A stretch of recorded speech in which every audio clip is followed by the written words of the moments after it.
Order, order. Can I welcome everybody to the session of the Home Affairs Select Committee as part of our ongoing inquiry into the Brexit arrangements, and in particular, in this case, looking at the border and security arrangements in the light of the government's most recent proposals.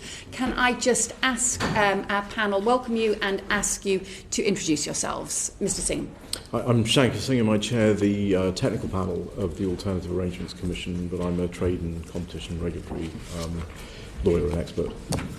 Mr. Smith. Yeah, hello, my name's Tony Smith. I'm a member of Shanker's panel, Alternative Arrangements panel. I'm a former head of a UK border force with significant 40 years experience in border management and controls, and now I'm an independent border management consultant.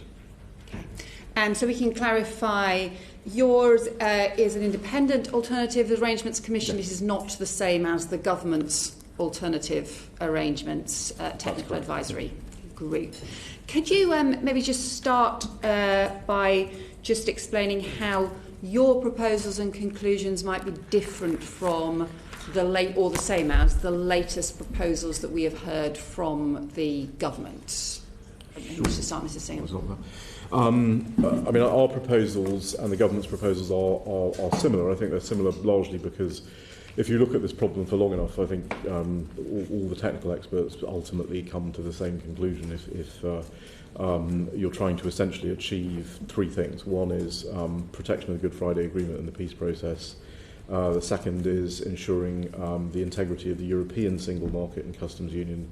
And the third is UK independent trade and regulatory policy. So through those lenses, what we've suggested is we've looked at, our approach has basically been to take those communities that have problems because of the emergence of a border as a result of this change off the table in terms of their issues. So we start off with trusted trader programs. I think the government's proposals are similar on those. We've looked at a lot of trusted trader programs around the world. 85% by value of the trade across the border on the island of Ireland is carried by very large companies. So you're talking about the Guinness, Diageo, Coca-Cola, those sorts of companies, that lends itself to a trusted trader program along the lines of some of the most advanced in the world. So we've looked at the Canada CSA Platinum program, which 100 of the top trusted companies across the Canada-US border essentially do what looks like more like a tax declaration rather than customs intervention. It's more systems-based than goods-based, than transaction-based. So we start with that. Then we use transit for the general case of trade, which again the government's proposals I think do refer to the use of transit. Transit is used commonly in Europe. 10 million transit declarations are filed every year. 2.5 million or so those are EU Swiss transit declarations. So it's heavily used on the EU's external borders. So Norway, Sweden, transit's heavily used. So we've suggested transit as the general case, but there are other custom simplifications and declarations that we propose. Things like based on self-assessment, based on entry into declarants' records, these sorts of things. And I think the government proposals sort of follow those. Where there is divergence between our proposals and the government's proposals, we had suggested for the SPS area, SPS goods, agricultural, agri-food, a common two zones, a common area for the two islands. And then a trigger point when the UK, if the UK diverges, that the Northern Ireland Assembly and Executive would then make the decision as to whether they would follow the UK in its divergence or stay in the European Union SPS regime. Obviously, the consent mechanism that we suggest is very similar to what the government has suggested, but their proposal is that not only for SPS goods, but also for all industrial goods, there would be a regulatory zone on the island of Ireland, which goes a bit beyond what we had suggested. But partly our suggestion was to try to do the very minimal necessary in order to protect the integrity of the UK single market and the GB Northern Ireland border. So we think their proposals are quite good in this respect because it creates quite an elegant solution where you have all the regulatory checks, the SPS checks, the the checks related to health and safety, those sorts of things, which tend to be the most difficult ones to do and the most invasive ones, have been pushed into the ports and harbours of the Irish Sea, and I understand that the DUP supports that, provided the consent mechanism is in place. And what that means is that for the customs part of this, you have customs declarations which are electronic and are to be differentiated from physical checks. But the physical checks relate only now to fiscal issues, so that you're only concerned about paying a duty. Now, if there's an FTA, obviously, between the UK and the EU, there would be no tariff. So the only fiscal check you're concerned about is, have the rules of origin been satisfied? So we think that means that you've essentially created, the government proposal essentially creates two sort of half borders of GBNI and on the Northern Ireland border with sort of double security. So we think that's actually quite a builds up on our proposals. So we've supported those. The only other difference, is that we've suggested two protocols in our approach. We've said Protocol AB would allow the backstop to remain in place in the withdrawal agreement, but provides obligations on the UK government only. If the UK government satisfies them, then the backstop protocol is not triggered. We've also suggested Protocol C, which is obligations on both sides. Protocol C is more like what the government seem to be going with. So that's the other difference. Mr. Smith, anything you want to add to that? Well, I think the government's recommendations are broadly in line with what we've said. I think there will be more work to be done. My approach to this is more from an operational point of view than a policy point of view. So the operational plan about how exactly the checks will be done and where they will be done, I don't think that has been articulated yet in any detail, and I'm not sure that it's actually been worked out really, because it's quite difficult to establish an operational plan when you don't know precisely what the political framework is and what checks need to be done where. I mean, I think where I would maybe be able to help the committee would be in terms of borders and border management and global border management and the changes that are taking place now in terms of what we mean by a border and what we mean by a check. I think there's been quite a lot of confusion and different constructions around that.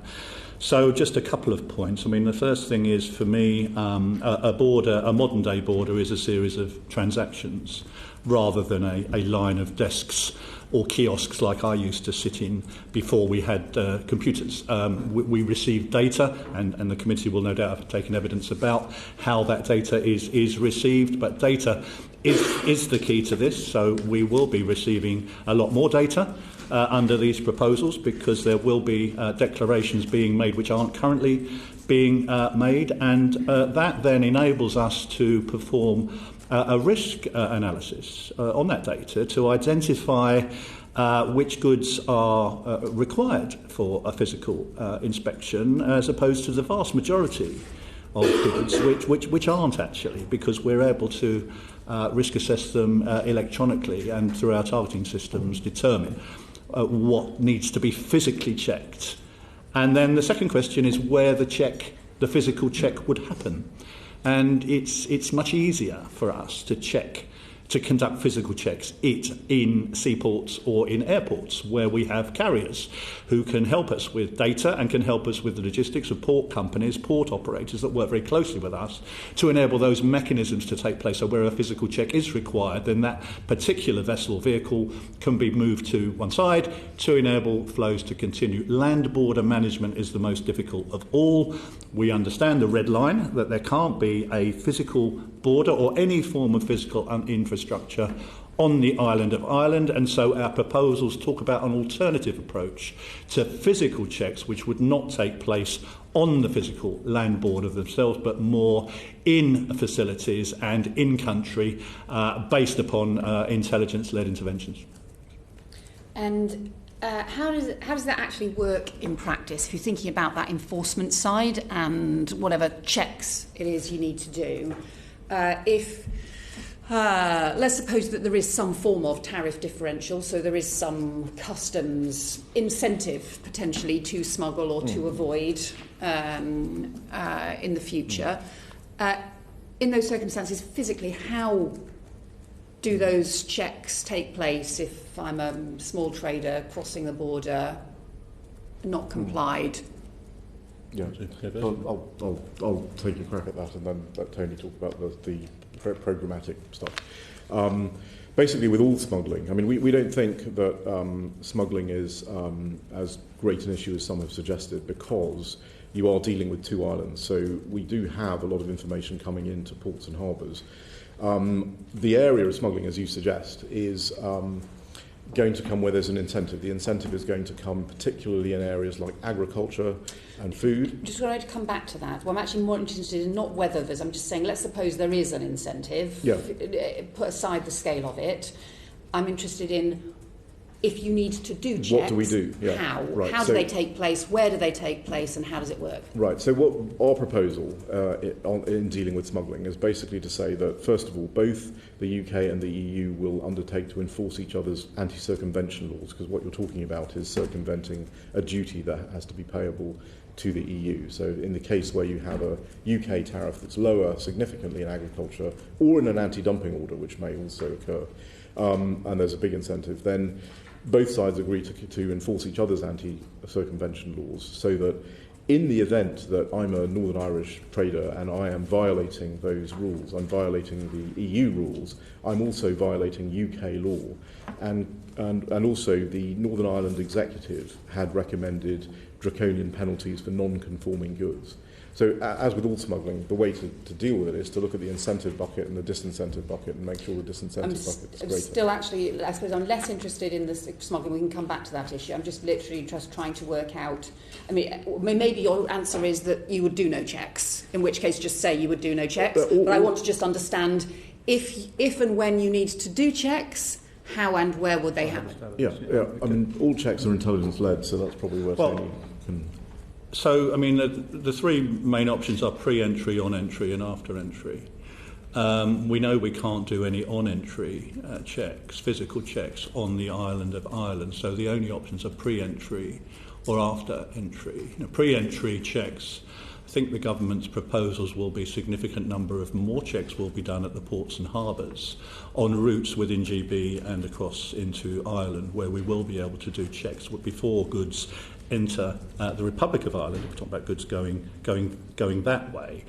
I mean, in terms of in-country enforcement, I think we need to look at other areas and how that operates in other areas. And I would envisage a series of codes of practice with the consent of the communities, where in-country checks might be done, where they might be done and how they might be done. We did spend a good deal of time in Ireland. We spoke to a number of the communities there, and obviously there's a great deal of nervousness about enforcement checks in-country. But if you compare that with perhaps a compliance check, for example, for health or safety reasons, or for revenue reasons, or for other forms of compliance, there are codes of practice that exist which would enable inspections to be made, hopefully with the consent of the importer and the exporter, and there would be arrangements made where those checks could be announced or unannounced. Now, clearly, if there is serious mischief, and we're talking now about crime and anti-crime, my proposal would be very much along the lines of the national intelligence model that is already in place with level 1, level 2 and level 3 activity.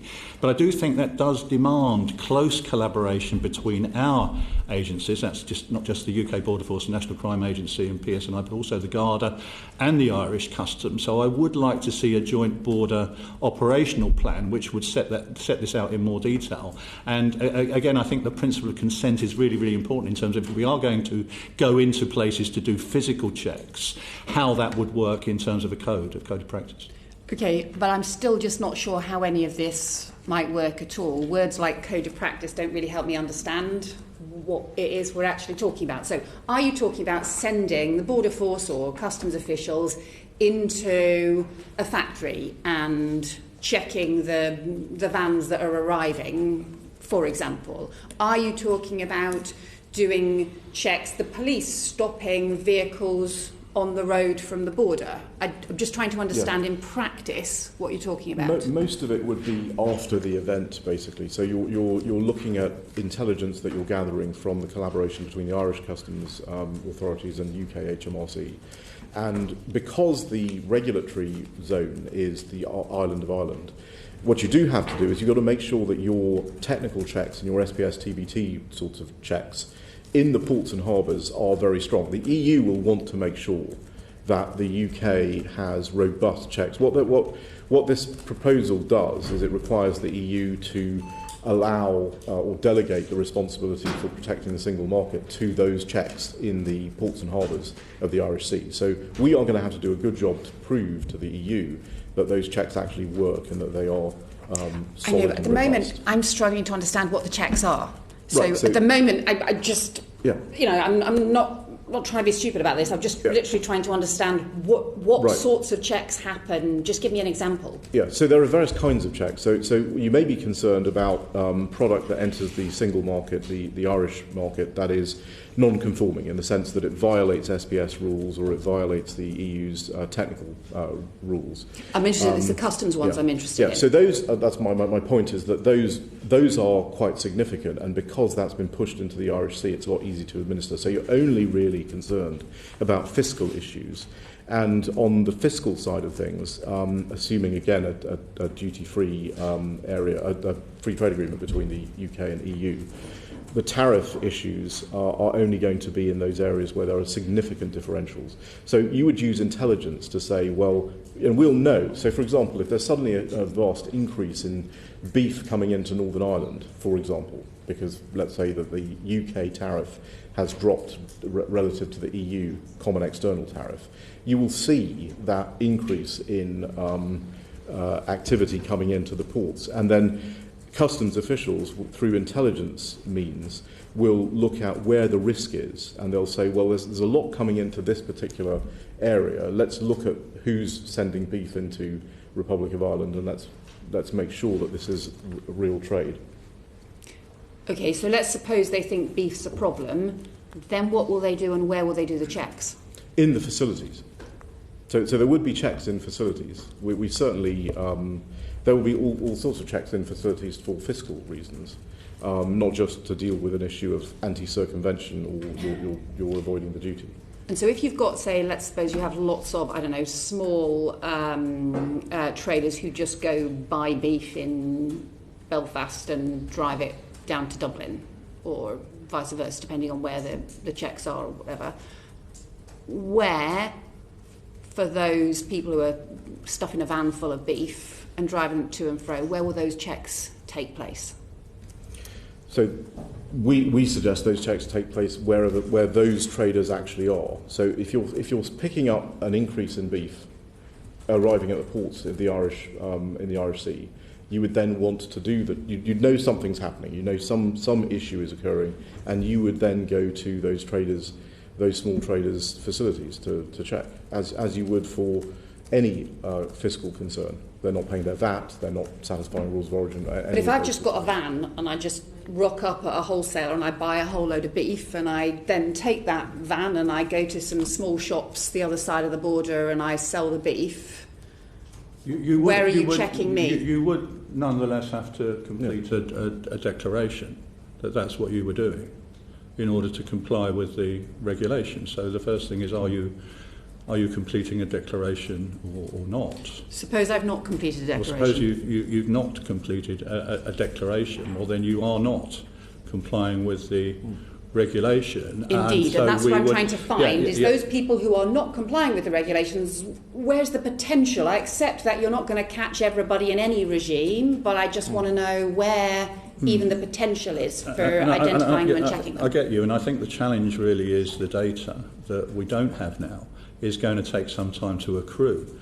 So we've recommended a range of trusted and registered trader programs which exist, authorised economic operators. I think Shanker can tell you the percentages, but a vast number of the percentage-wise, the trade that's moving across that border is by a very, very small number of very high, volume traders, and so we are recommending they would register in a Platinum Plus, as you have in your. So there you can actually. So just to finish the point, you can actually avoid having a physical check because we trust you to such an extent that actually we will have annual inspections, but you would feel something like a tax. So that's for the smaller ones, though. You're right in that. Well, we don't have the data at the moment because at the moment they're not filling in declaration, so it would take some time for that data to accrue, and we would want to develop intelligence so that we would get to a point where we would know whether you were compliant or if you were not compliant. If you were not compliant, that's when we would see the need to do a physical check at the point of loading or at the point of unloading or in the facility itself. So if you know where it is they are loading or unloading? Yeah. But if they haven't filled in a form, so you don't even know where they're loading or unloading. That's why the data is so important to us. Because so is it accurate to say that you have designed a system which does not actually allow you to check potentially large numbers, depending on the incentive, of small traders who choose not to fill in all of the forms but choose to buy one side of the border and sell the other side of the border? You don't actually have any system to be able to identify them or to check them? No, we do have a system. So there are various levels of this. So in our proposals, we've also suggested that you rely on existing WTO exemptions, such as the frontier traffic exemption around the border. So for a lot of the small traders that you're talking about, the people who are literally going a few miles across the border back and forth, that is captured within the frontier traffic exemption. So we are not concerned about that group. Yes, that's accurate to say. And, there is already a fairly high degree of VAT and excise tax smuggling that occurs across the border in Ireland. There's a lot of smuggling that occurs, by the way, across the EU's external borders and the EU's internal borders. So we're not trying to create. It's not possible to create a system where there's absolutely no risk of any smuggling at all, because obviously there is smuggling on the border there now. What we are talking about is a very, very small group of small traders who are trading outside of that frontier traffic exemption zone. Who are trading product from Northern Ireland into Ireland outside of that zone. And obviously, as Tony said, 85% by value of the products that go back and forth across the border are carried by large companies that are going to be subject to some sort of trusted trader mechanism. They will have to prove up their supply chains, etc. So, and you're also talking about a group of people who, under our proposals, are committing a criminal offence by doing this. With draconian penalties, indeed, that's etc. partly why I'm interested in where or how is any potential enforcement of criminal offences. We are the Home Affairs Select Committee, and so therefore enforcement of criminal offences is something we take seriously. Toby Perkins. Thank you, Chair. In your report, you said alternative arrangements could be up and running in 3 years. Is that roughly how long you think it would take to set up a system along the lines that the government proposes? Yeah, we said 2 to 3 years, and not everything will take 2 to 3 years. Some things we think will take less time than that. So, for example, a trusted trader, our proposals on trusted trader, we think that can be done provided there's cooperation from the EU in 10 to 12 months. The mutual recognition agreements for trusted trader programs typically take 3 to 6 months. So that could be done more quickly, and that's the bulk of the trade that you're trying to solve with through this issue. So different things will take different lengths of time. It's important to point out that the time it takes is largely the negotiating time with the EU rather than the technical time it takes for the UK to get these up and running. And of course we already have existing AEO, Authorised Economic Operator programmes, that are well understood across the continent and in the UK that we would seek to use. So you would also, some of the time would also be getting people registered on these sorts of programs, understanding their supply chains. So we think there's sort of differential periods of time.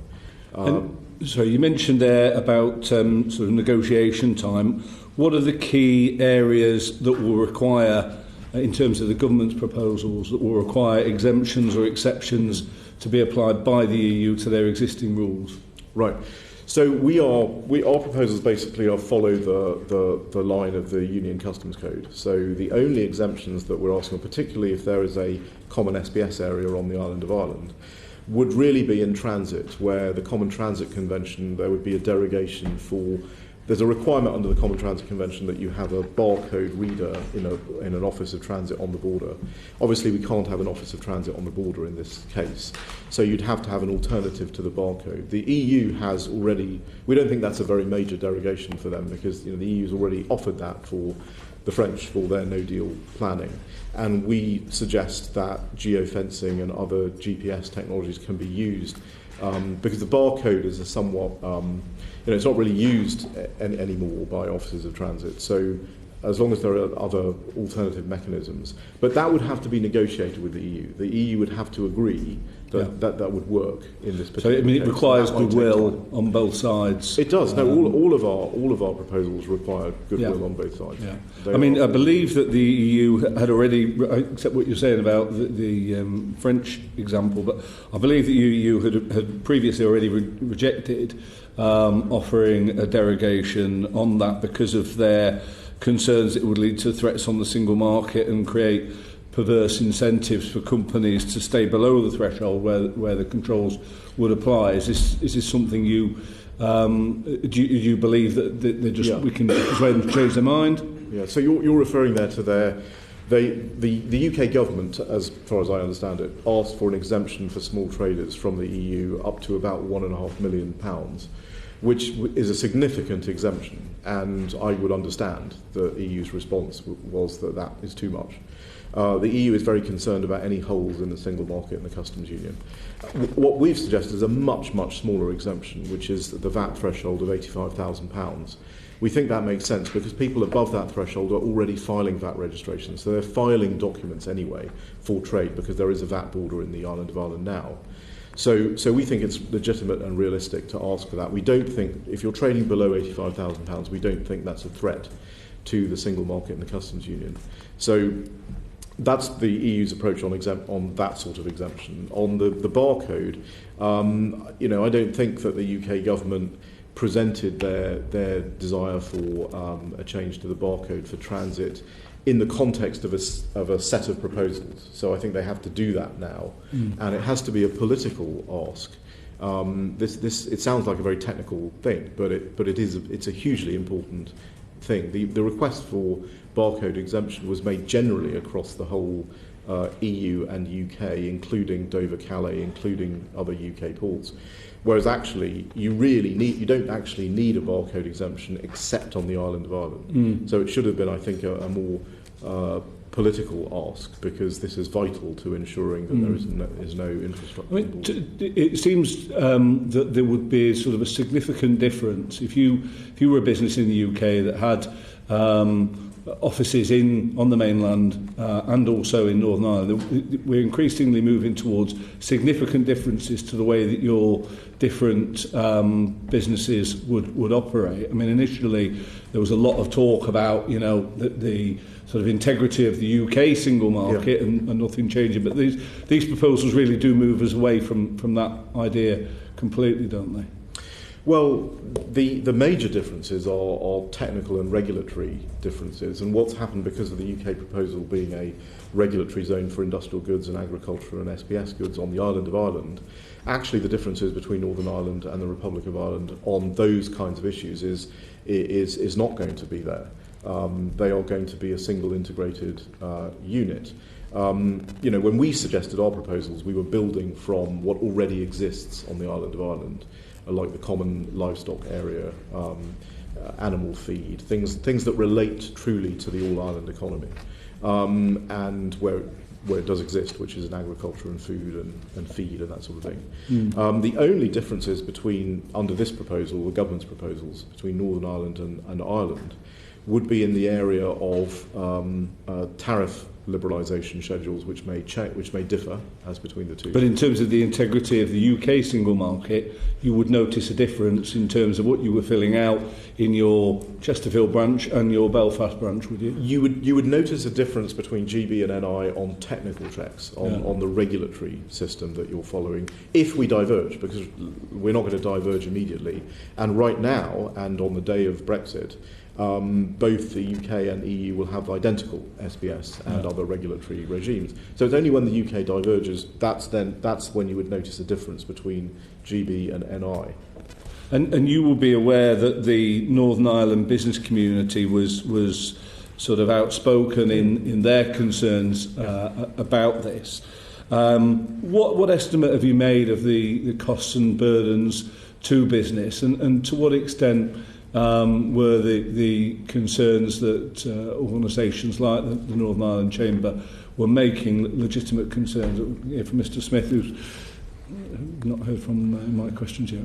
Well, I think what we tried to do in our investigation, which only began in April or May, so we've only been going for a short period of time, not for as long as others have, was to try to engage as much as we could with the partners in Ireland. So we did go a number of times, speak to the small businesses. I think what we identified as the two most difficult areas were the SPS checks, and because they generally have to be physical and they have to be at or near a border point. That's largely been allayed now, I think, by this latest offer, the SPS common zone. So the next one was your one. The small traders have got significant concerns, as you say, because these are operating at quite fine profit margins. Yeah. There is an additional administrative burden upon them, and we can't get away from that, I'm afraid, because there will be new regulations imposed as a result of this. And as a result of that, well, I think we feel they need help. They will need help, and I think they need financial help, actually, a significant investment, and I think that does actually need to come from the UK government, because actually we're the ones that are leaving. I think they were quite comfortable in the backstop, because the backstop actually meant there wasn't going to be any real change. So I think their preferred solution was either to stay in the customs union or keep the backstop.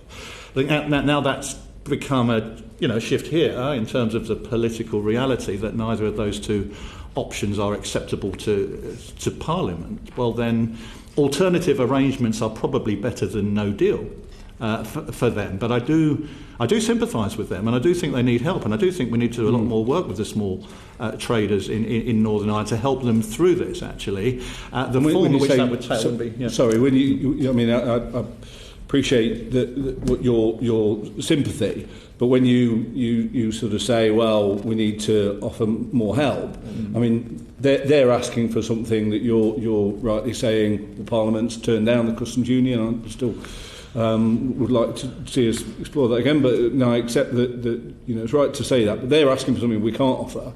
Well, all right, the UK government can help them. I mean, in realistic terms, and what can the UK government do in what is a fairly short period of time now? Well, I would just say we suggested a transitional adjustment fund of £100 million that would be stood up for small traders, not only from Northern Ireland but also small traders in Ireland, because it's obviously two sides to this. You've got importers and exporters. And this money would be for what purpose? Well, they can use it to hire new people to help administer other procedures. You've got a lot of people who are going to they're filing VAT registrations anyway. There are a lot of checks that already occur in Northern Ireland. So Frank Dunsmuir, one of our technical panel colleagues, and I visited a farm in Armagh, sheep farm in Armagh. We saw the checks that currently are done. So there's quite a lot of, there are APHIS registrations, there are veterinary checks. We saw the vet, checking. It takes about 7 hours a week for the farmer. This is the current situation. We think if you add a customs declaration on top of that and you automate the whole lot, you can take that 7 hours actually down to 1.5 hours. So there are some savings that if we're smart about this, we can actually give to those small traders. But to give the committee a sense of scale, if you look at a global company like Tate & Lyle, where we've looked at the cost of customs compliance for a company like Tate & Lyle is about 1.5 people in their customs department or in their general trade department, and about 0.04% of the value of the goods. So we're not talking about enormous cost, and most of the cost, the extra cost, would be in the regulatory checks, the SPS checks, and that's what most of the Northern Ireland businesses were really concerned about. Yeah.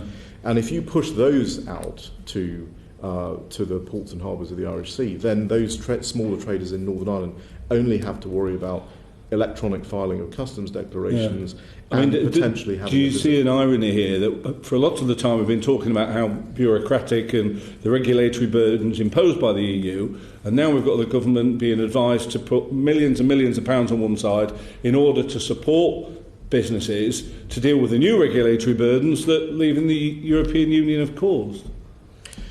Well, our work was to take the starting point as that the UK is leaving the EU, and then how do we ensure that the Irish border, again, the three constraints, which are no physical infrastructure on the border, no checks and controls on the border, protection of the Good Friday Agreement, UK independent trade policy, etc. How could you do all of those in a package of proposals? We think we've done that. We think our proposals are workable, and we haven't had serious criticisms of the workability of the proposal. Well, you say that. I mean, the North, I was about to leave it there, but I mean, the Northern Irish business community were making very serious criticisms of where the government is, the impact it's going to have. Many of them talking pretty cataclysmic terms about what the impact of all this is going to have on their business. So to say we've not had serious criticism, you might not have heard it, but I certainly heard it. The criticisms fall into several categories, some of which are solvable, one of which is not solvable. So the categories that are solvable, we think, are the increased cost for small traders, which there are ways of lowering actually that cost. So, for example, for large traders and trusted trader programs, they generally save money. The AEO program in Brazil, for example, has saved, by 2030, is estimated to save $17.5 billion for traders, because it's quicker, it's smoother, it makes things much easier for them. So it's not always costs going up. Sometimes it's costs going down, and we think we can do that for small farmers, for example, in the way that I've suggested. That's cost. Smuggling, we talked a little bit about. We think there are solutions there. The level playing field obligations, which have come out, obviously, of the government's proposal, we think that's solvable by putting labour, environmental, competition, state aids provisions into the trade agreement that you'd normally have in any trade agreement, those provisions.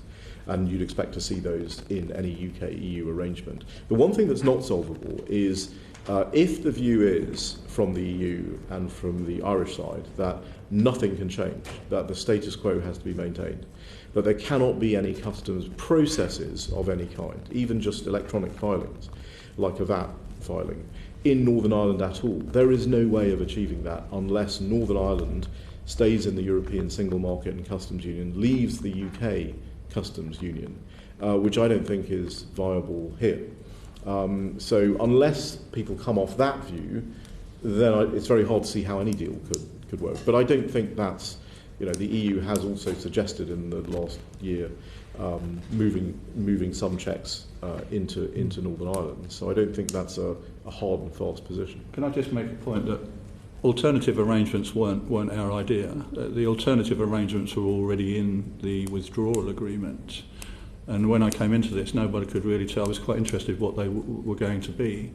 And we hadn't, and we recalled Mr. Tusk's request that, you've got 6 months extension, don't waste this time.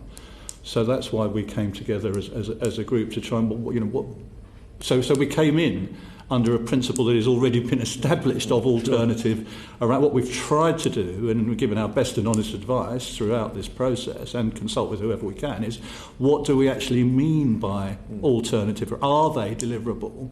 Put a huge amount of work and effort into this, spoken to a lot of people here and in Europe about it. Most of our panel are not people like me from the UK, actually. We've got Lars Carlson, who's former head of Swedish Customs, Hans Meissen, who is a Dutch customs broker. So a lot of these ideas that are in our report didn't come from the UK government, it came from a bunch of experts who came together behind something that was already in the withdrawal agreement, alternative arrangements to the backstop. And as Shanker said, the alternative arrangements protocols we've drafted are designed to sit alongside the backstop, actually. But I mean, in the event of a no deal, if we do end up with a no deal, some of these things are going to have to be done anyway.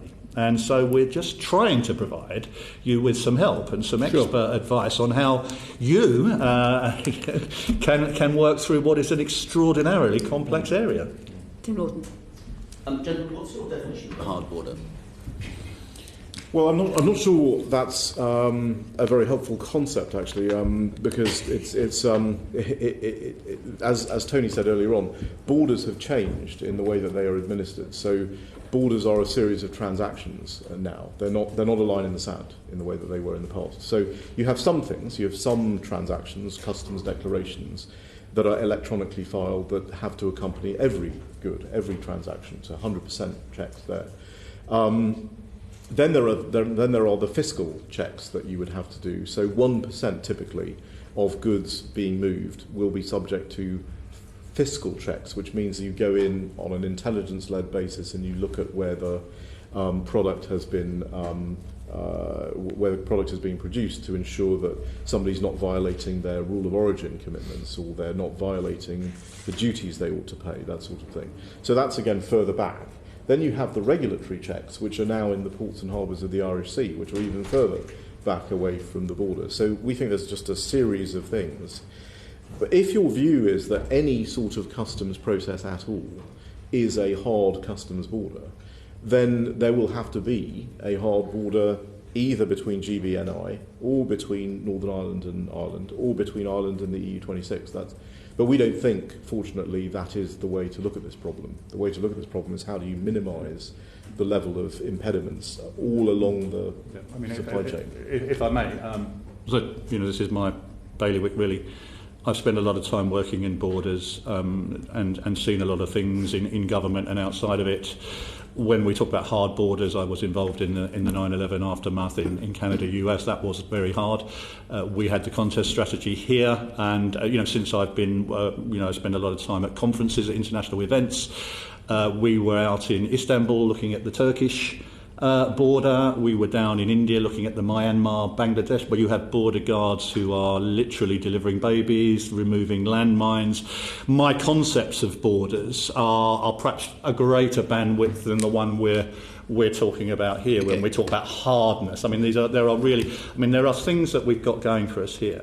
And I think the first one is the common travel area, which I did write quite a lot of the chapter on the common travel, because it's rarely spoken about here at all, because everybody accepts, well, there's not actually a problem with people moving around Ireland. You've preempted some of the other questions I was going to come up on that. Effectively, what you are saying and what your proposals are in all cases virtual borders, rather than physical borders. And part of the problem here is, I think, misconstruing the difference between a check and a checkpoint. Yeah, I think that's the point. Yeah, that is the point. That there is a huge paradigm shift going on now across, with national targeting centres, data that's being submitted. So yes, you're right. Okay, so the closest thing that might be construed as a hard border by those people who want to provide obstacles is probably checks on livestock. Which happen now. Physical checks. 100% in the Port of Lot, yes. Right. So we already have a hard border in that respect with livestock checks. If you want to call that a hard border, that is a hard border between GB and NI. Yeah. Can you just describe what is the difference in procedure for a shipping consignment of containers from, say, Singapore that arrives with obviously non-EU goods, that arrives in Dublin or in Belfast, and what degree of checks that will be subject to now? So we receive, I think you've heard evidence, about 50 million customs declarations a year at the UK Border Force. I think you've also heard evidence that's going to increase significantly, because currently you don't need to have customs declarations for goods coming in from within the EU. So that data is submitted to government, to our government, electronically.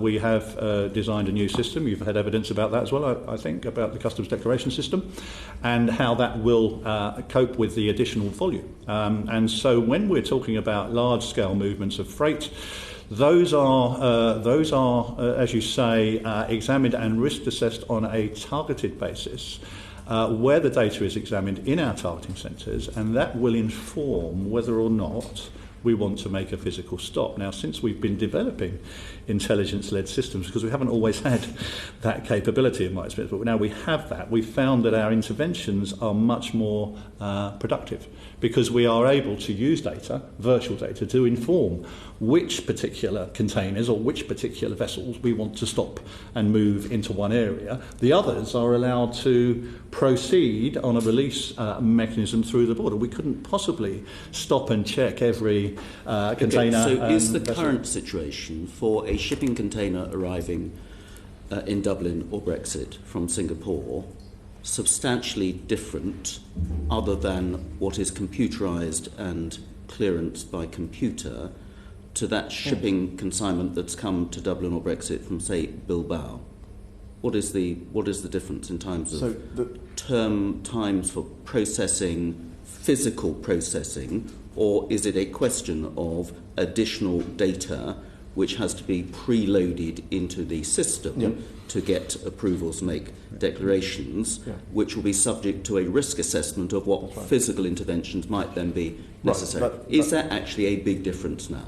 That's right. That's how the process works. And then you have so the number if for containers coming from non-EU markets, you're talking about probably 1% physical checks at the moment in Ireland. It's important to point out that in the mechanism that we're proposing, or the government is proposing, because those regulatory checks now will be in the ports and harbours of the Irish Sea, not across the land border, any checking is only for fiscal, and so that is also going to lower the percentage, the intensity of the requirement for physical checks. If you've also got trusted trader programs, so you're taking out 85% by value of the trade across the border, then that lowers that even more. So you are talking about very, very small, and it would look more like an in-market check. So to your earlier point, the difference between customs checks and checkpoints. Yeah. The issue is the difference between, I think, customs declarations and electronic notifications and those sorts of formalities versus somebody coming into your office or coming into your facility and doing a quotes audit. That is going to be very sparing, and it's going to be intelligence-led. Okay, so presumably, the confusion here is a perception that a whole load of shipping containers loaded on at Bilbao are just waved on, landing in Dublin are just waved off. But in practice, they are subject to declarations having to be made, not least for non-compliance risk assessment checks, which you may deem, or people controlling this, may deem to be necessary for physical checks. That happens now within the EU single market and customs area in just the same way as it happens for non-EU freight coming to this country as well. It's just that we would require more detail. You would require more detail, yes. In advance, nowhere near the border, done virtually, by computer, and all the technology that is available. So the final question is, what's the EU got to lose by not going along with your proposals? We don't think. I think the EU's concern about these proposals, as I said, I described the criticisms. The criticisms coming from the EU as well, and those are in those areas of cost, smuggling, status quo, level playing field. The status criminal quo activity happens now, yes, and will it does. happen in the future. It will always happen, yes. And is a very small percentage of what goes on. Yeah. And the concept that more smuggling and criminal activity might happen because there might be more monitoring, in inverted commas, of a border than no monitoring now seems to me absurd. Well, I think we'll have more data. So actually the ability to enforce and the ability to monitor will be greater under the mechanisms that have been proposed than they are now. Right now there's no way of really monitoring, and there's no way of really knowing who the small traders are who are moving across the border now. So I think the only concern the EU would have, to answer your question, is the quality of the checks that the UK... Do they trust the checks that the UK will be imposing at the ports and harbours of the Irish Sea? I don't see any other reason to object to these proposals, other than if they truly are saying that there cannot be a customs border in the island of Ireland, then it's very difficult to see how you solve this problem. But we don't think a customs border means what people often think it means, which is checks and checkpoints and all of those things. Yeah. We don't think that is necessary. Do you agree, Mr. Smith, as somebody who's responsible for border checking effectively, do you think the quality of the checks that we are offering, and which you suggest within your proposals, are sufficient to satisfy, frankly, what the EU should be happy with? Well, I mean, I think, I can't really speak for what happens at other European border raids. I can speak with some authority about what happens here.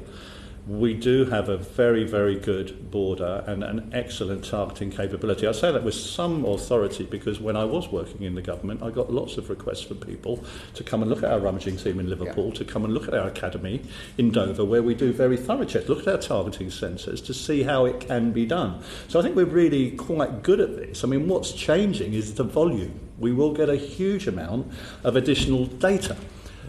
So have we got the capability to field that data? Hopefully the CDS system enables that. Have we got really good targeting and intelligence capabilities to use that to turn it into intelligence assessments for interventions? I think we do. I think the gap is the data, some of the data that's in those supply chains could usefully be changed with government data systems, because there are rogue elements that we can identify in the supply chains that probably even unknowing to the traders and the importers and exporters are rogues, but they're not getting that because we're not integrated on some of that data. So I really am very keen that we use this additional data to best benefit to enable us to operate an intelligence-led border, which is broadly, as you say, what we do now. Thank you. When's the data going to be in place?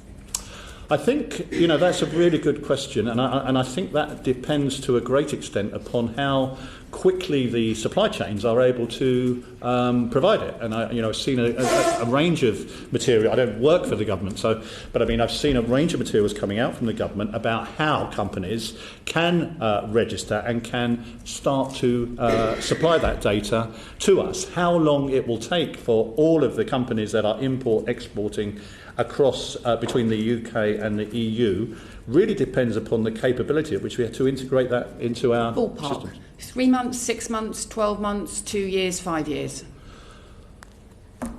I'm afraid I really wouldn't want to hazard a guess and mislead the Commission because I really don't know the answer to that. I'm sorry, but I couldn't say. I think, there are different categories of import-exporters. Certainly those that already import-export outside of the EU as well as within it. We can pretty well bank those ones, but there is a huge, as you know, publicity campaign going out now to say these are the things you need to do first and get the EORI number, get them on our register. Just because I don't want to hold up other questions. So you already said that there wouldn't be the data on the areas that I was talking about earlier of small traders or potentially people who are just not registering at all. But in addition to that, for the people who are up for registering, will we have that data by December 2020? I would hope so.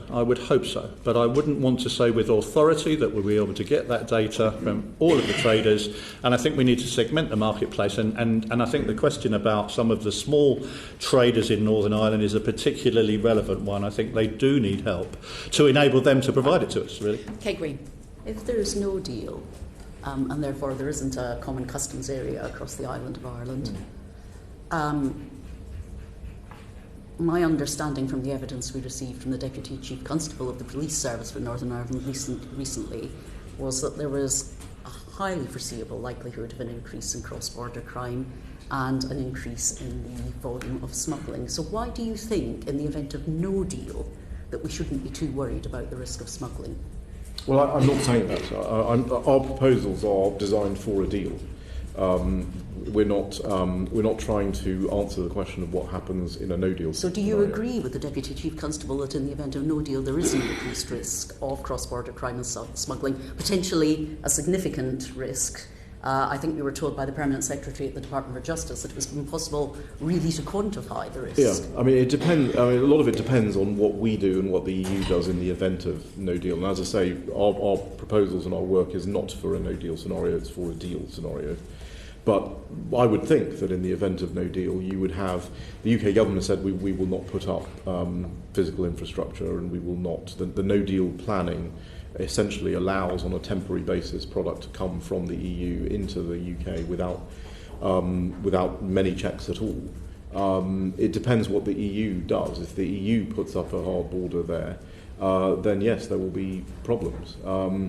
If the Irish don't want, as the Irish government said, we don't want to put up infrastructure on the Irish border, then there will have to be a border between Ireland and the EU 26. There's no other way of doing it. The EU cannot have a completely open channel in the event of no deal to the single market and the customs union. They will have to have some checks.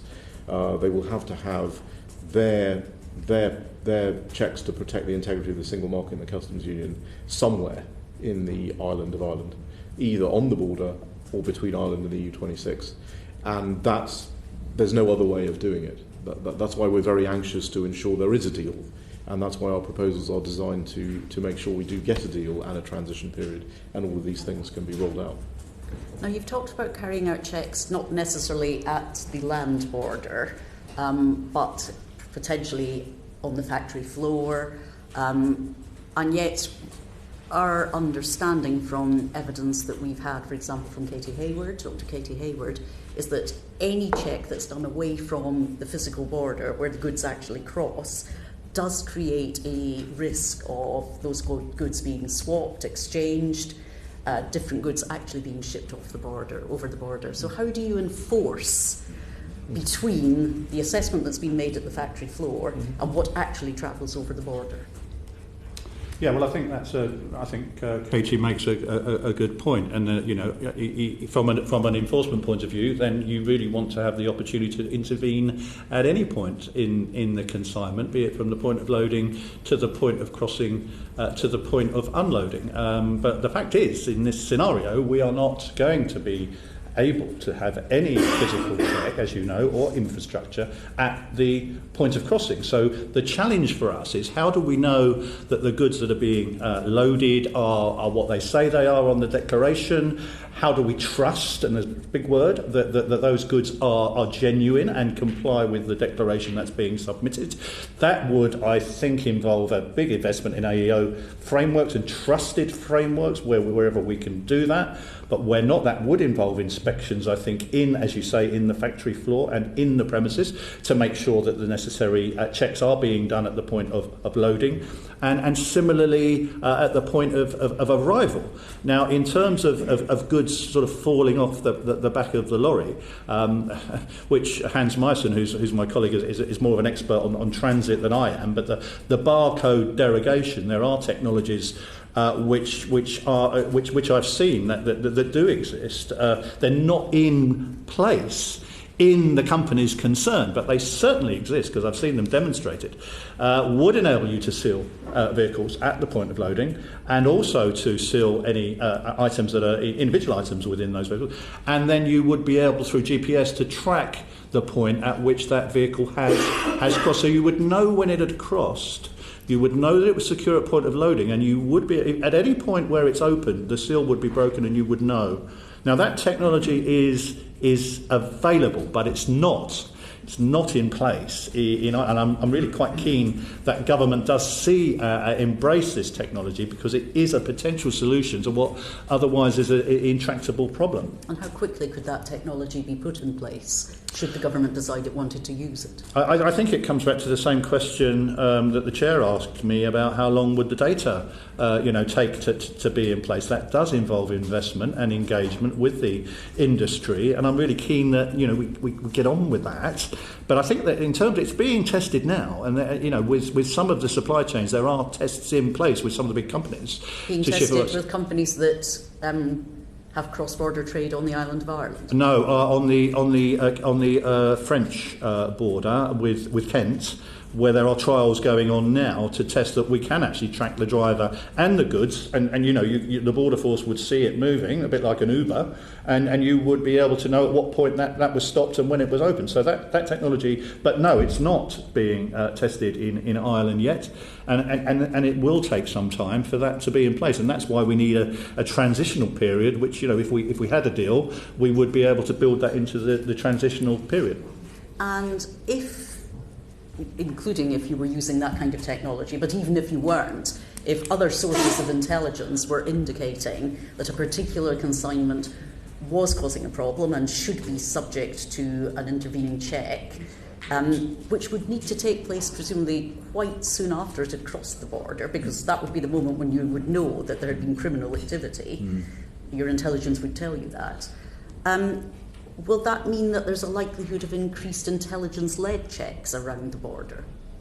Well, I mean, I can entirely empathise with the witness in terms of PSNI and how they would manage the increased threat. I mean, if I were still in law enforcement, then I would be concerned about my capability to work with my partners across the other side of the border, and to develop, as I said, a joint border action plan, which would involve Irish Customs, as well as the Garda, and the PSNI and the UK Border Force in a joint plan, which would do some scenario planning and scenario testing about how we would respond together collectively on an intelligence-led intervention, where the best place to do that intervention would be, and which of the agencies would be best equipped to do it. And I was I did chair a group when I was in government of cross-EU customs agents, where, we do post UK border officers to other EU countries, customs agents, and they have people with us. We share information and intelligence. We can decide at what point, when we know there's mischief, we can decide at what point, even at which country, we want to stop a vessel. And that may be tactically better to allow it to proceed and keep it under surveillance to a point where we might want to identify more offenders, or it may be at the earliest point in the journey. That does need to be in a border action plan, and I think it does really demand close collaboration, bilateral collaboration between the UK and the Irish authorities. And to your knowledge, are discussions about that already underway? Well, I don't know, and I wouldn't like to mislead the committee in any way, but I would be concerned if they're not happening. And it does feel from the people we've spoken to ourselves that the conversations that need to happen at operational level, or even Anglo-Irish conversations about these things, are not actually taking place with the intensity that I would like them to be happening, because of course we're dealing with an agreement between the EU and the UK, and so whilst the higher level negotiations are ongoing, as I said at the top, it's much harder to develop an operational plan until you know what the operational policy is going to be, and I think that's led to a scenario where we don't have the agencies themselves being given the opportunity to work through some of these scenarios that I would like to see developed. And given that we've been told that there are perhaps around 90 organised crime gangs operating on the island of Ireland, and around half of those might be in a position to take advantage of smuggling and the finances that could raise for dissident activity, that's really concerning, isn't it? Yes, it is concerning.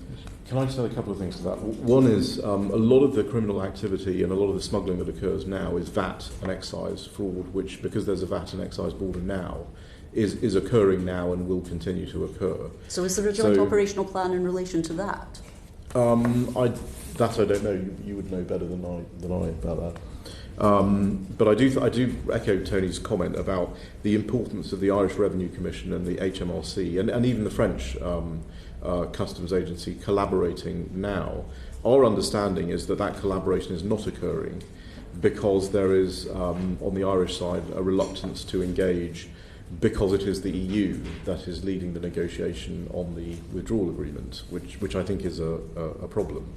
And the only other thing I would add on the risk assessment side of things is, in all borders, you don't. No one is aspiring to a situation where you know the identity of every single product that is crossing the border. There has to be a certain level of risk assessment. There has to be a certain amount of intelligence-led checking, and it also, what really matters also is what you are actually checking for. So in a world where we were potentially checking for violations of food regulation, technical regulations to do with industrial goods, conformity of standards, all of those things, that's one thing you'd be checking for. That has been taken out by the common regulatory area on the island of Ireland. So the only thing you're checking for is fiscal compliance. And a lot of the fiscal compliance, the checks can be done, in fact, after the event. So there is a separation between the declaration that allows the good to move and the fiscal check, because you're worried about somebody violating a rule of origin, or you're worried about somebody not paying a duty that has to be paid. And that would happen afterwards, when you have some intelligence as to what is actually happening. Can I just come back on the point about smuggling? Because we did publish a paper on this just about a week ago. I think I might let you come back in on that shortly. I just wanted to try and get through it. We do have a second panel that we need to come to, so if we've got time at the end, let you come back to that. Douglas Ross. I just want to go back, Mr. Singh, you said, wrote it down at the time, we're going to have to do a good job to prove to the EU on checks. Why? Is it because it's going to be difficult for you to prove, or difficult for them to accept the information you provide? Or it's not for you, but it's provided? Yeah, I mean that's a very good question. I mean, the issue is going to be, what is being constructed here on the island of Ireland is a set of regulatory checks that would be done on SPS and industrial goods in the ports and harbours of the Irish Sea within the UK territory. So the European Commission has to know, European Union has to know that the integrity of its single market and customs union is being protected by a sort of delegated authority in some senses. And there is, I think, in the EU, whether it's right or wrong, there is a sense that they want further proof and evidence that these checks will satisfactorily protect their single market and their customs union. So I think it is incumbent on us to be able to demonstrate that to them. I mean, Tony will have some views about how good border management is in the UK now. But should that be difficult for us to be able to prove? Well, I don't think so, and I don't know whether... No. I mean, I don't think it would be too difficult to satisfy their requirements. I mean, I think the main requirements around the regulatory framework are the rules of origin, which most of these companies have all got very good systems in place to actually assure right the way through from the point of origin of product, the supply chain. And so the supply chains that serve us now, that also serve them, should be secure and shouldn't be a risk. So I'm struggling to see what the additional risk is. Well, so am I, but that's why I wrote down very specifically what Mr. Singh said, that the way you put it across was, we're really going to have to do a good job on this to make sure the EU accept it. And I'm wondering, is that the case? Will the EU ask for more than they should or more than is required, or should we actually be quite comfortable with this situation and we can prove it? Yeah, I think we can certainly prove it. I'm merely saying that's what they will say. I mean, that will be their response to this, and we do have to engage with their response. But in all of these checks, you don't think that response is wholly justified? I think it is legitimate for the EU to ask the question, how are you protecting the single market and the customs union with these proposals? Mm-hmm. And we will have to answer that question. That's all I was suggesting. But it's also true that in all areas of trade where you have checks that are being done in facilities, whether it's the UK or Thailand or anywhere, the EU would be able to have its own trading standards people, its own people check those facilities for themselves. That will happen here. There will be EU people looking at facilities in the UK in GB, and that's all fine. That's normal customs practice. And just finally, you mentioned how there are benefits to this and savings, and the example you gave was the sheep farm, where 7 hours of checks at the moment can be reduced to 1.5 hours. How do you do that? How do you reduce it from 7 hours to 1.5 with extra checks potentially, or with further checks, but you're making a huge saving in the time? So what happens right now, so we visited the sheep farm in Orwell. What happens right now is the farmer basically goes into a shed. He files some forms electronically, some forms literally are still by hand. These are regulatory registrations, veterinary checks. The vet comes to the facility and inspects every sheep. And the sheep are then put in a transporter and moved across, where they're checked again in the Republic of Ireland. What he would have to do in this case would be to file an additional customs declaration alongside all of those registrations that they are currently filing. What we're saying is, if you actually automate all of this as an integrated whole, including all his APHIS registrations and the other registrations and the veterinary checks, you can reduce that number, that time spent in the shed, basically, from 7 hours to about 1.5. And that's our technology lead, Frank Dunsmuir, from Fujitsu, and I were together, and that's his view of how those, how you can use technology to lower the amount of time. Stuart MacDonald. Thank you very much. Thank you both for coming. I'm not an expert remotely in matters of international trade, so forgive me if I get this completely wrong. But the proposals that the government have just published, if I was to try and find a border that most closely represents in the meantime, would it be something along the lines of the border between the EU and Switzerland? Regulatory alignment, but free movement of people, but not in the customs union? Well, every border is different, so it's hard to sort of say this is going to be like some border. But what would be the difference between the EU-Swiss border and what the government proposes here for Northern Ireland? Okay, so in the EU-Swiss border, the Swiss voluntarily align to single market regulation. Yeah. In the Norway EU border, Norway is in the single market. I get that, but okay, so there's alignment between Swiss goods and It's a bit EU like rules. the Norway or Switzerland borders, yeah. Okay, the Swiss border. But if we look at the EU-Swiss border, nobody has remotely come close to deciding that. Well, if you look at the border just now, there are massive checks in place. So you're accusing, or there seems to be an accusation that the EU is being awkward here in negotiations. It's actually just being consistent with what it already does elsewhere. Well, I don't necessarily agree with that. The issue in Northern Ireland and the Irish border is that this is the only border where you actually can't have physical infrastructure.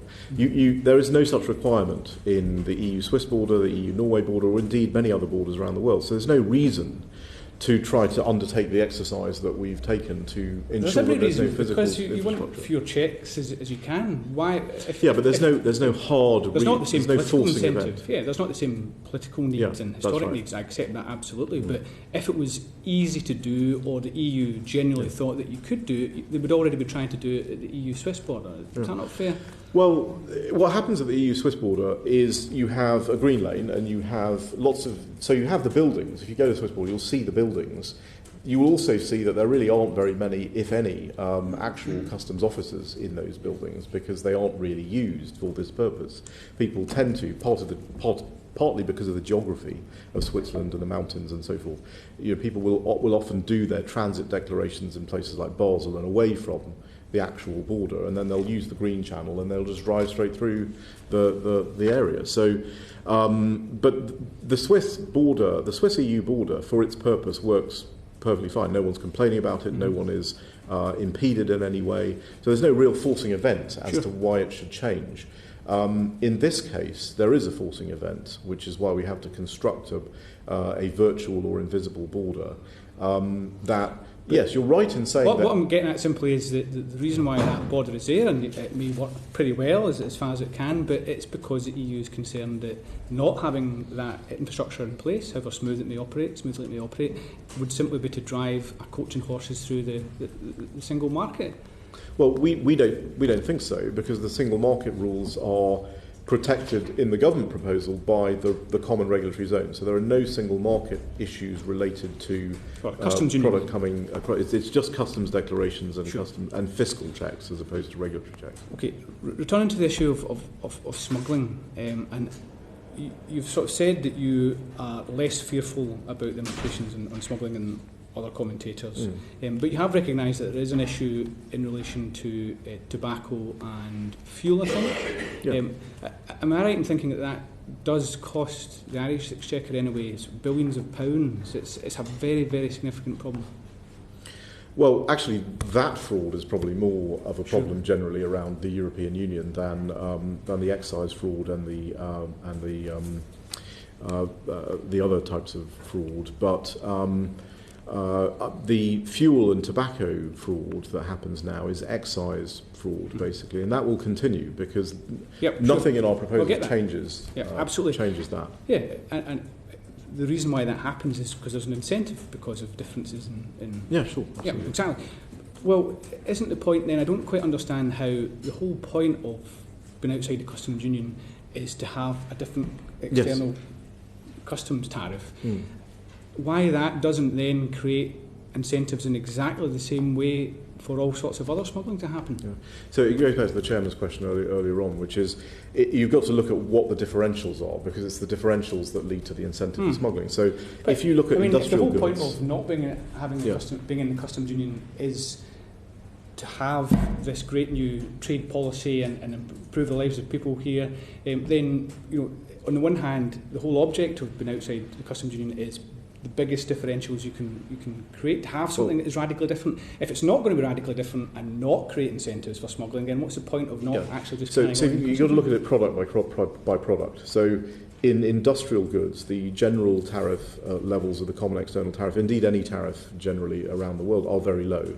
The difference is, where there's going to be a sharper difference, is in agriculture and agri-food. So that's an area where there may be smuggling, and you deal with the smuggling issue based on the product, because there are unique things about the particular product that determine your smuggling approach, your anti-smuggling approach. And so you've got agriculture, you've also got products that are subject to different anti-dumping orders. So you're right to say in a customs union, in two different customs unions, we may have two different anti-dumping orders and trade remedies, and that might create an incentive for smuggling. So it's those two areas that you're particularly worried about. In the first area of agriculture and agri-food, the approach that we've taken is you've got to have both countries, but EU and UK, enforcing each other's laws, because both will have laws that prevent circumvention of the payment of duties, relevant duties, which would be the case here. So you have that. You have criminal draconian penalties for non-conformance, and you're trying to essentially load the disincentive bucket to offset the incentive bucket, which is a way to deal with smuggling in any situation. With anti-dumping orders, you additionally have EU anti-circumvention orders that apply to people trying to avoid the anti-dumping duty, which people do try to do. And if you have the ability of the UK to enforce that law as if it was UK law, the EU to enforce any UK anti-circumvention law as if it was EU law, we think you're starting to make the incentives for that sort of smuggling much, much lower. We also suggest that you can use the Good Friday Agreement bodies, some of the Good Friday Agreement bodies, to monitor trade flows, to monitor what's happening, because take advantage of the fact that you are two islands, take advantage of the fact that any product that's coming in to the island of Ireland is coming into the ports or the harbours, and you'll know based on the level of, so you're looking in the event, for example, of the beef tariff, sure, for example, going down. So there's a big difference between the beef tariff in the UK, in Northern Ireland and Ireland. You will be looking, and those bodies that are tasked with monitoring this will be looking for evidence that there's a sudden increase in product coming into the ports and harbours, because you know that if it's increasing, it's obviously going down to Ireland. Just briefly returning to what you said earlier about trusted trader schemes, and I think you said something like 85% of cross-border. Yeah. So that's the value of cross-border trade. So that's one way to look at it, but in actual fact, the other way to look at it is the number of companies that are involved in it. And I think Manufacturing Northern Ireland said so 1% of our manufacturing firms are large businesses, the other 99% are SMEs. They have neither the capacity to handle these new complexities nor the associated costs. How does a trusted trader scheme help the small and medium-sized manufacturers like that? So what we've proposed in our proposals is a multi-tiered trusted trader scheme that is not only just for larger businesses, but would allow smaller businesses to have a leg up sort of on the ladder of trust, if you will. Now that will take longer to put together. That will be something that will be done, during, it will be an ongoing exercise. You'll be continually trying to get people onto that ladder of trust, and we should be doing that for all UK traders actually as well. So but let's take then a small and medium-sized manufacturing firm near the border just now. It gets component parts from either side of that border, perhaps even other parts of the United Kingdom, Scotland, England, Wales. How is all of this going to impact on them every time it gets component parts from Republic of Ireland, from the UK, from Northern Ireland, and then makes it into something else and exports to them? And until that trusted trader scheme comes into place, what are they doing? Yeah, so the only change there would be the customs declaration that would have to be filed for trade between Northern Ireland and Ireland. Any of the other stuff that's coming in doesn't change from what the situation is now. So what we would suggest is a lot of the small traders are able to benefit from the umbrella of the AEO programme or the Trusted Trader programme of the logistics service providers. And what will actually happen is the small trader who is using a logistics provider to bring in the product, and just as you'd use DHL or you'd use any of those companies to ship something to your home, they are doing the same thing, and all of those companies, as well as ports, as well as port operators, all of these companies can be trusted traders, and the smaller company can use the logistics service provider. So that's why we've said with our transitional adjustment fund that the small trader could use that fund to either beef up their own trade department or trade people, or they could just use the money to hire logistics service providers, which is in effect. That is what will actually happen here. People will rely on their existing logistics service providers to fill in these extra forms, to do these extra processes for them. Okay, thank you. Janet Davey. Thank you. We do not have enough vets in this country, and mainly because obviously we've probably not had the demand for it. Have you assessed how this will affect checks on suppliers and traders? Sorry, I missed the first part of the question. We don't have enough vets. We're not talking about vets. vets. Okay, we're not yes, talking about vets for cats Yeah. and dogs, but large animals. So obviously we probably haven't had a demand for these vets. Yeah, no, you're right. Have you assessed, how this will affect checks that need to take place? Really? Yeah, well, certainly you're right that there will be much more, SPS veterinary type checks needed, not just for the Irish, not just now for the GB Northern Ireland checks that will have to happen, but also for the Dover-Calais route, for all other UK borders. And we do think that there will be a need for more vets. And I would hope that the government, in its preparations and its various, including the No Deal preparations, is making it is communicating with the veterinary community about how to increase the numbers and how to attract people into the profession. But sort of like, what will the impact be? Have you sort of like done any type of assessment as to the delay that this may cause to doing some of the checks that would need to take place?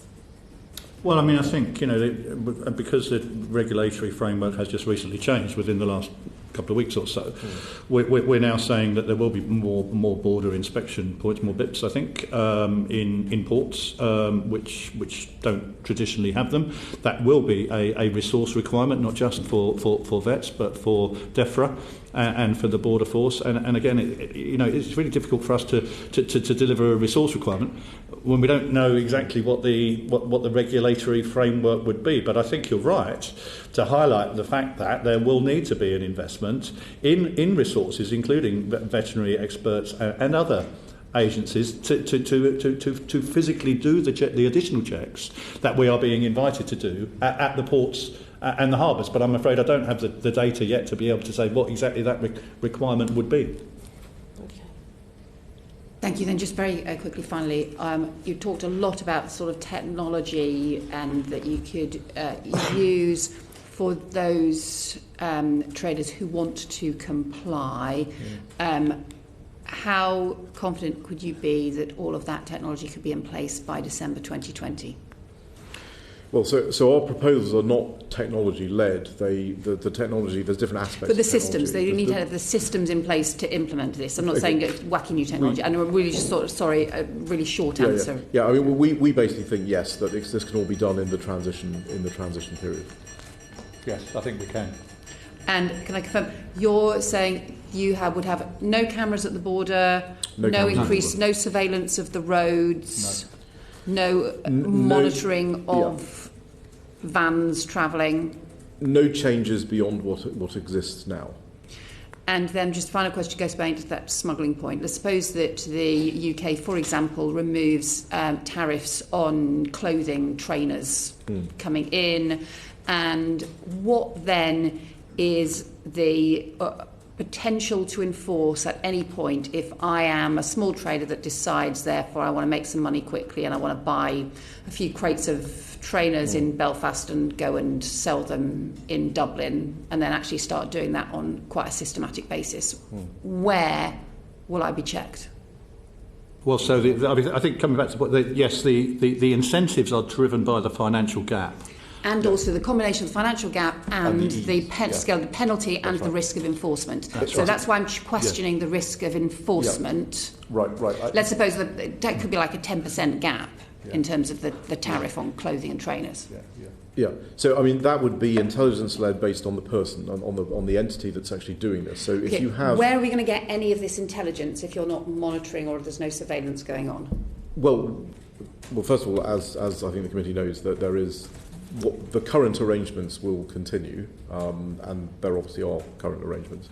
But the point is that I think the trainers, or whatever it is, have to come from somewhere. So while small amounts of smuggling, which currently exists in fuel and tobacco and other excise products and so on, does occur and will continue to occur, because you have this frontier traffic zone, if you're just taking things across the zone, literally a couple of miles, that is. I was travelling from Belfast to Dublin. Okay, that would be outside of the zone, and we would use the ordinary methods of intelligence gathering to identify what's actually happening. But which are what? Let's suppose there's me and everybody else around the table has also decided to start doing this as well. Well, it would be market intelligence. We would need to know if you are trading across that border and you're not doing what you're supposed to do in the law, which is to complete a customs declaration.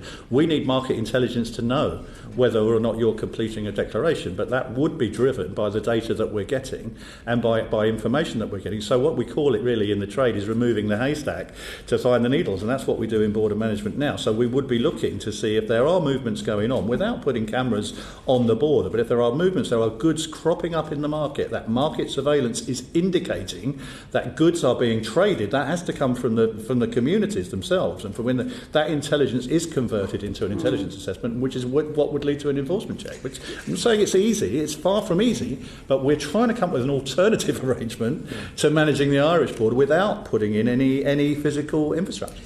Sounds like we just created a huge number of additional haystacks and not clear where the additional help is to find all of those needles. But thank you very much for your evidence. We'll move on to our second panel. Thank you.